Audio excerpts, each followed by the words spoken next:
4 PM news network में दोस्तों आपका स्वागत है। मैं हूं आपके साथ राशिद जहीर। 10 बरस मोदी जी के पूरे हो चुके, 11वें बरस में हम चल रहे हैं। क्या हमारा ये फर्ज नहीं बनता कि हम जाने कि हमने क्या खोया और क्या पाया, क्या कमाया और क्या गवाया, या उस तरफ की आवाजों में हम कान बंद कर लेंगे जो ये बताएंगे कि घाटे की स्थिति है।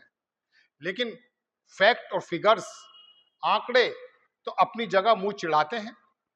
आप सुने या ना सुने, आपको अगर आप में से एक वर्ग को मोदी भक्ति में ये लगे कि हमारा काम ही सिर्फ ये है, तो एक बात ये बताइए, मोदी जी की योजनाओं की अगर वो गलत तरीके से हैं, उसकी आलोचना ना करें, सवाल ना करें, तो क्या राहुल गांधी से करें? राहुल गांधी किसी पद पर बैठे हो तो बताइए, हम उनसे भी बात करेंगे। हमारा काम है सवाल करना। लेकिन बहरहाल मैं आंकड़ों पर आता हूं। सबसे पहले मैं आंकड़ा दिखाता हूं आपको। ये वर्ल्ड ऑफ स्टैटिस्टिक की रिपोर्ट है जिसके अंदर हमारी टोटल अर्थव्यवस्था बताई गई है जनाबे वाला। वो है 3.4 ट्रिलियन, 3.5 ट्रिलियन से कुछ कम मान लीजिए, ठीक है। 1000 अरब डॉलर का 1 ट्रिलियन होता है। चलिए, तो हमारी कितनी है इकोनॉमी, अर्थव्यवस्था कितनी है जनाब? 3.4। इंडिया जीडीपी इज 3.4 और नेशनल डेब्ट और हमारे पास कर्जा कितना है? 3.3। देखिए, कर्जा होना भी अच्छी बात है, लेकिन इस दर्जा कर्जा होना कि हमारी टोटल अर्थव्यवस्था के लगभग बराबर जा रहे हैं, क्या दिवालिया होने की तरफ हैं? इस बारे में तो आपको सोचना चाहिए। अब ये कर्जा कब था, कैसे था, इसके बारे में भी आपको बताना है। लेकिन उससे पहले मैं आपको 20 बरस पहले लेकर चलना चाहता हूं। अटल बिहारी वाजपेयी की सरकार 2004 में सत्ता का हस्तांतरण हुआ। मनमोहन सिंह प्राइम मिनिस्टर बने। कितनी अर्थव्यवस्था ली थी उन्होंने? 750 बिलियन डॉलर, समझ गए? यानी कि पौन ट्रिलियन, 1 ट्रिलियन से कम। ये अटल बिहारी वाजपेयी की सरकार की बात कर रहा हूं, जब लिया था। मनमोहन सिंह 10 बरस रहे, कितनी हो गई हमारी इकोनॉमी? 2.5 यानी कि 2.25 ढाई के बीच में। 10 बरस में दुगनी से नहीं, दुगनी 1.5 गुनी नहीं, 2.5 गुना से भी ज्यादा। पौन ट्रिलियन थी, 1.5 नहीं हुई है, 2.25 यानी कि 3 गुना ज्यादा बढ़ गई है। अब आकर के 2014 में आए जनाबे वाला कौन? हमारे प्रधानमंत्री जी, जो अभी तक हैं, 11वां बरस चल रहा है। हमारी टोटल जीडीपी कितनी थी जब दी थी मनमोहन सिंह ने 2014 में? 2.25 ट्रिलियन। और अब कितनी है? 3.25 ट्रिलियन से थोड़ा सा ज्यादा, 3.5 ट्रिलियन भी पूरी नहीं है। तो ये अब उसके ऊपर चलिए, ये भी कोई बात नहीं है।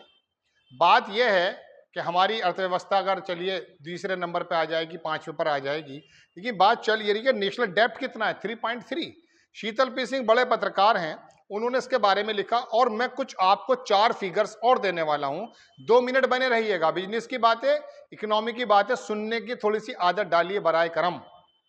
ये देखिए, लिखते हैं कि मोदी युग में सफलता की ऊंची पायदान चढ़कर हम देश पर कर्ज को देश का जीडीपी के बराबर लेने में सफल रहे, जबकि बीते 10 सालों में औद्योगिक उत्पादन में, मैन्युफैक्चरिंग में कोई वृद्धि नहीं हुई है। नतीजे में बेरोजगारी ने ऐतिहासिक महामारी जैसी शक्ल अख्तियार कर ली है।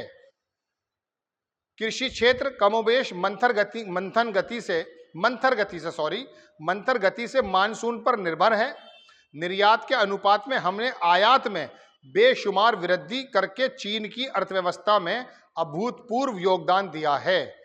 खुद आरबीआई के अध्ययन में सामने आया है कि बीते 10 सालों में करीब 72% लोगों की आय में कमी आई है। हाँ, देश के करीब 10% लोगों ने इस दौरान जबरदस्त कमाई की है। उनमें से 1% तो ऐसे हैं जिन्होंने दुनिया को ही पछाड़ दिया है। अब मैं आपको थोड़े से आंकड़े भी रख देता हूं, आपकी अगर इजाजत हो तो। देखिए जनाबे वाला, सबसे पहले ये अंग्रेजी अखबार की खबर आपकी स्क्रीन पर मैं लगाता हूं। इसे देखिए, लिखा हुआ what has make in India achievement. हमने क्या अचीव्ड किया है।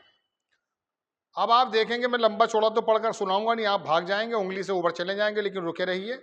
Make in India report card, इसके अगर ऊपर वाली लाइन में आप पढ़ेंगे तो मैं आपको पढ़कर सुनाता हूं। 10 ईयर्स लेटर, 10 साल के बाद क्या हुआ है।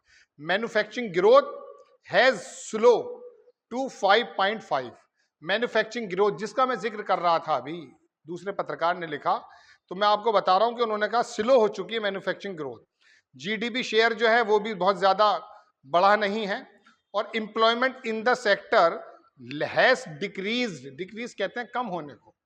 बेरोजगारी घट मतलब बढ़ती जा रही है, एम्प्लॉयमेंट घटता जा रहा है। तो ये पूरी की पूरी रिपोर्ट है। लेकिन इसके अलावा एक पत्रकार ने और लिखा है कि लुधियाना की हौजरी इंडस्ट्री में चाइनीज कपड़े का 80% कब्जा इस बार कब्जा हो चुका है। लुधियाना में हौजरी का जो कपड़ा बनता है उसमें तमाम यार्न वगैरह जो आता है वो चीन से आता है। हम कह रहे हैं मेक इन इंडिया, लेकिन मेक इन इंडिया की मैं खबर सुना देता हूँ। एक साहब लिखते हैं कि कुछ दिन पहले एसबीआई का एक फर्जी सर्वे छपा था। दावा किया गया था कि देश में बेरोजगारी दर घटी है। एमपी यूपी जैसे देश के नारे, इसे छोड़ दीजिए, कोविड के बाद देश के बचे खुचे कारखानों में ऐसा कुछ नहीं बन नहीं रहा। जीडीपी 5% से ज्यादा योगदान हो, फिर रोजगार कौन देगा। एक आरटीआई ने देश को बताया कि मोदी ने मेक इन इंडिया का लोगो भी अमेरिका में बनवाया था, डिजिटल इंडिया का लोगो भी वहीं बना था, मेक इन इंडिया का भी और डिजिटल इंडिया का भी। हमें बताया गया था कि हम सक्षम हो जाएंगे, कंप्यूटर के ऊपर बैठ के हमारा दिमाग जो है चाचा चौधरी से तेज चलने लगेगा, दुनिया की हम धुरी बन जाएंगे। और हैं भी हम धुरी, आईटी सेक्टर में भारत के लोग ही जाते हैं, लेकिन वो भारत में कितने रहते हैं, सवाल ये बनता है। चलिए खैर, ये तो मैंने आपको उसका बताया। आप देखिए छत्तीसगढ़ में एसबीआई की फर्जी ब्रांच का भंडाफोड़। एक खबर और देख लीजिए, देश के 425 पुलों की जांच में 281 का स्ट्रक्चर खराब। जो पुल बने हैं उसमें 425 में से 281 का स्ट्रक्चर खराब है। इनमें से 253 सिर्फ 5 से 7 साल में बने। गुजरात के सबसे ज्यादा 75% पुल खराब हैं। मोरबी पुल याद है आपको। देखिए ये बिजनेस की बातें हैं, लेकिन आपने और हमने चाहने न चाहने के बावजूद भी सत्ता जिन लोगों के हाथ में दी है, उनके काम पर नजर डालना बेइंतहा जरूरी है। अगर आप नजर नहीं डालेंगे तो आपको नहीं पता चलेगा लुटिया कब में डूब जाएगी। मालूम है कोई देश कब दिवालिया होता है? जब उसकी जीडीपी से ज्यादा उस पर कर्जा हो जाए। हम लगभग करीब हैं। 3.4 ट्रिलियन हमारी इकोनॉमी है और 3.3 ट्रिलियन। अब इतना बड़ा पैसा कहाँ नहीं जाता है, ट्रिलियन। 3.4 जो है ट्रिलियन हमारी इकोनॉमी है और 3.3 हम पर कर्जा है। ये बहुत अच्छी बात है। आप सुनते हैं कि मनमोहन सिंह जब गए थे तो 55 लाख करोड़ रुपए का कर्जा था, और आज कितना है? कोई 205 लाख करोड़ रुपए बताता है, कोई 2.5 लाख करोड़। मतलब इसके बारे में तो फिगर भी नहीं बताई जा सकती। फिर कहते हैं हाईवे बना रहे हैं, एनएचएआई पर ही कितना कर्जा है इतना पता कर लीजिए। 20,000 करोड़ रुपए का दिल्ली से मेरठ में पुल बना, हाईवे बना। कनाडा की एक कंपनी ने लिया। मैं 1.5 साल पुरानी खबर आपको बता रहा हूं, मैं कहीं काम करता था, वहां मैंने इसको लिखा है। 10,000 करोड़ रुपए में बेच दिया गया कनाडा की एक फर्म को। अब वो आकर के वसूलेगी आपसे और मुझसे टोल्स, और कहना साहब रोड बना दिए हैं।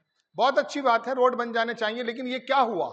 20,000 करोड़ रुपया तुम्हारा मेरा खर्च हुआ 20 बरस के लिए, 15 बरस के लिए, 25 बरस के लिए। कनाडा की कंपनी आकर यहां पर धर्मार्थ का काम करेगी या आपसे और मुझसे जो है बाकायदा वसूलेगी टोल?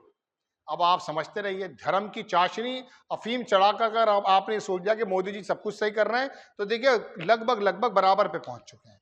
आपको खबर कैसी लगी अपनी राय कमेंट्स बॉक्स में जरूर दीजिएगा। चैनल को सब्सक्राइब कीजिएगा, शेयर कीजिएगा। नेक्स्ट टाइम मैं किसी खबर के साथ हाजिर होता हूं। जय हिंद।